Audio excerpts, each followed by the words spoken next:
मैं आपको ये कुछ तल्ख बातें हैं सिर्फ इसलिए अर्ज करता हूं कि हमारे जलसे आज, हमारे जुलूस न जाने कैसे बुरे अमाल की नजर हो गए, जोकरबाजी और तमाशे की नजर हो गए।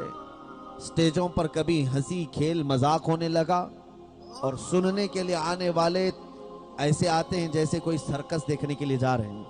कोई पान खा करके खड़ा है, कोई गुटखे के तंबाकू के थूकते हुए खड़े हैं। मजलिस रसूल है मेरे अजीजों, ये मिंबर रसूल है। देखते नहीं आप, नायबान रसूल उलमा असातीन मिल्लत बैठते हैं। मिंबर नूर का हमने अदब छोड़ दिया है। इसीलिए मैं किसी पर ये तान नहीं कर रहा हूं, लेकिन ये हालात ज़माना मैं आपसे अर्ज कर रहा हूं। इन स्टेजों का वकार ख़त्म होने लग गया, इन मिंबरों की इज्जत ख़त्म होने लगी। लोग सुल्तानुल औलिया गौसुल आजम दस्तगीर की तासीर की बातें पूछते हैं कि इतनी तासीर थी कि आप जब बयान करते थे तो कोई मजमा 70,000 से कम का नहीं होता, और जब बयान ख़त्म होता तो ऐसे असर करता बयान कि उस मजमे में मौजूद कई लोगों की रूह निकल जाती, कई तो बेहोश हो जाते, कई तो वजद में आकर अपने कपड़े फाड़ लेते थे। इसलिए कि रब्बे जुल जलाल की मुलाकात की बातें, जन्नत की नेमतों की बातें या जहन्नम के अजाबात के खौफ की बातें ऐसे गौसे पाक की जुबान से निकलती थी कि लोग दम बखुद रह जाते थे और मजमे पर ऐसा सन्नाटा तारी होता कि कोई किसी और चीज की तरफ तवज्जो तक नहीं करता। यहाँ तक कि एक मर्तबा गौसुल आजम दस्तगीर रज़ियल्लाहु ताला अन्हु बयान फरमा रहे थे, मजमे पर एक चील आई और ची ची ची की आवाज करने लगी।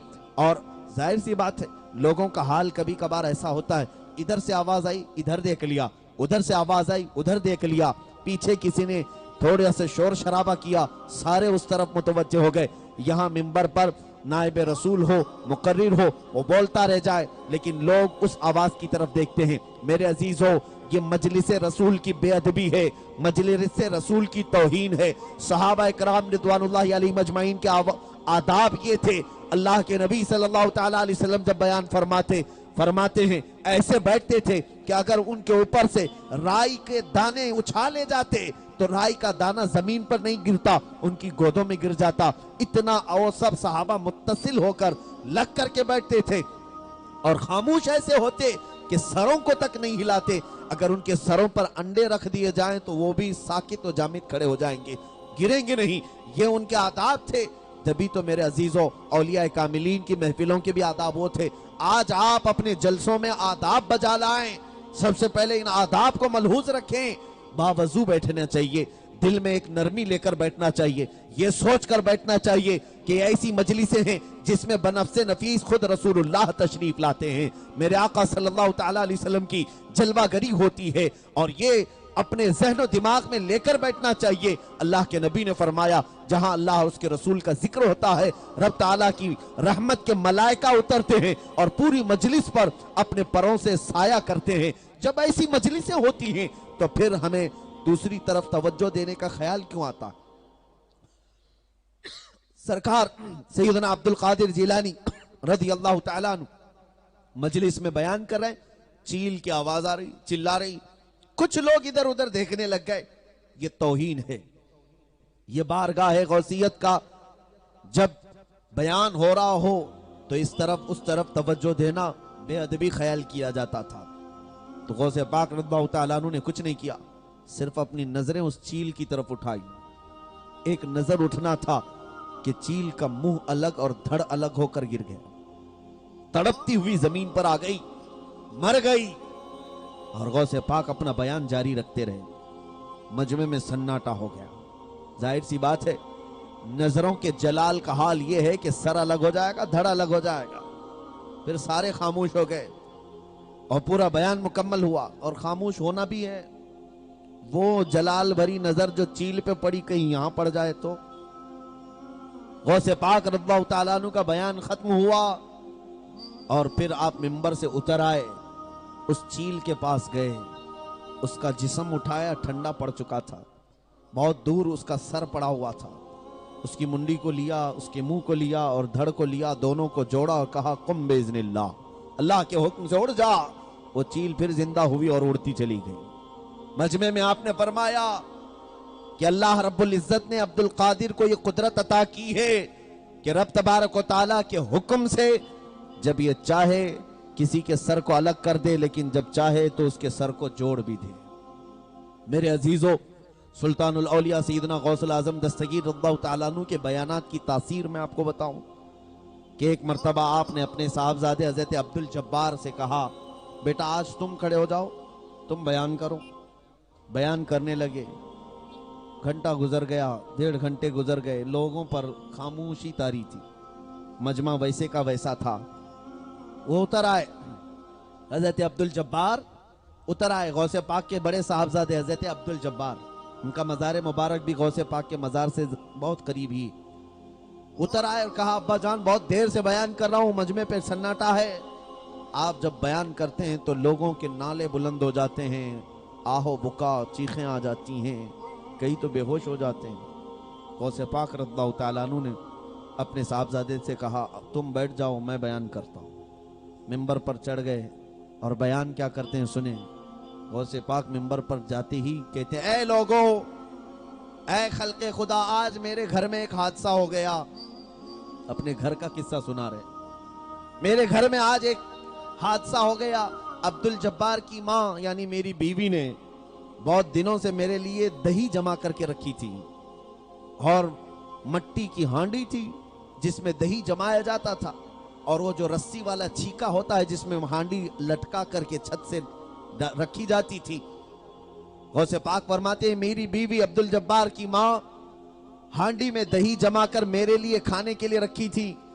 शिद्दत की धूप थी, गर्मी के दिन थे।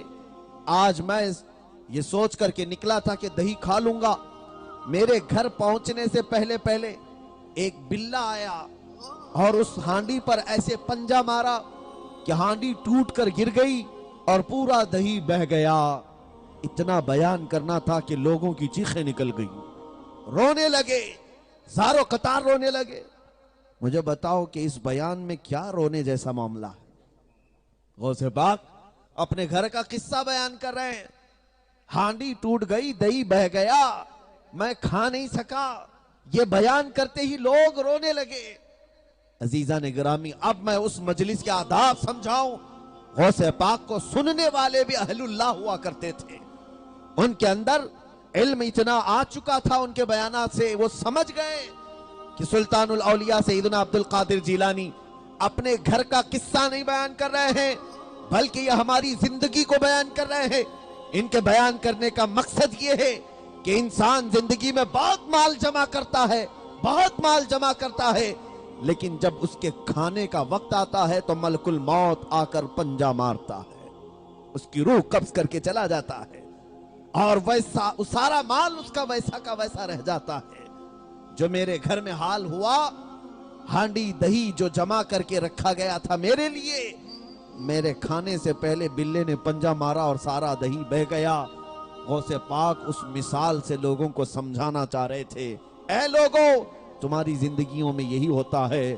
तुम अपनी रातें, अपने दिन बर्बाद करते हो माल जमा करने के लिए, माल जमा करने के लिए। पूरी सेहत बर्बाद कर दी, माल इतना जमा हुआ, खाने का वक्त आया था कि तुम्हारी हड्डियां कमजोर हो गईं, बीमारियां घर कर गईं। ऐसे कि सेहत में ऐसी ऐसी बीमारियां, क्या मुझे बताओ अजीजों, वो लोग जो दिन रात कमाते कमाते थक गए, अभी सही से खा भी नहीं पाए थे कि शुगर भी आ गई, बीपी भी आ गई, न जाने कैसी कैसी बीमारियां आई। ये सारा माल शक्कर तक खाने नहीं देता, नमक तक नहीं खाने देता। जिस माल के लिए हमने रात रात भर मेहनत की थी, जिस माल के लिए बहुत मशक्कत स्ट्रगल बर्दाश्त किया था, और वो माल हमें कुछ फायदा न दे सका। इसी बयान को सैयदना शेख सादी रहमतुल्लाह अलैह ने बड़े प्यारे अंदाज में फरमाया, इंसान की जिंदगी दो ही चीजों पर चलती है कि जवानी में अपनी सेहत तक गंवा देता है माल हासिल करने के लिए, दिन भी नहीं देखता, रात भी नहीं देखता, खूब मेहनत सारी सेहत खराब करता है माल हासिल करने के लिए, और जब माल जमा हो जाता है सेहत अच्छा करने के लिए फिर माल खर्चा करता है, माल गंवाता है। इन्हीं दो चीजों में उसकी जिंदगी खत्म हो जाती है। पहले अपनी सेहत बर्बाद करता है माल हासिल करने के लिए, और फिर बाद में बीमारियां आ जाती हैं सेहत हासिल करने के लिए, माल गंवाता है। अजीजान गिरामी, सैयदना सुल्तानुल औलिया अब्दुल कादिर जिलानी रज़ियल्लाहु तआला अन्हु अपने बयानात में वो तासीर कैसे रखते थे कि अपने घर का वाकया बयान करें तो लोगों की चीखें बुलंद हो जाए, लोग उस वक्त वजद में आ जाते हैं, इसलिए कि वो जुबान मुबारक थी ऐसी कि जिसमें अल्लाह के नबी सल्लल्लाहु अलैहि वसल्लम ने 7 बार अपना लुआबे पाक डाला हो, मौला अली शेर खुदा रज़ियल्लाहु तआला अन्हु ने 6 मरतबा अपना लुआबे पाक डाला हो, तो फिर जाहिर सी बात है वो जुबान में तासीर ना हो तो और क्या होगी। वो कमाल का असर रखती थी, जो बोलते थे वो हो जाता था। अजीजा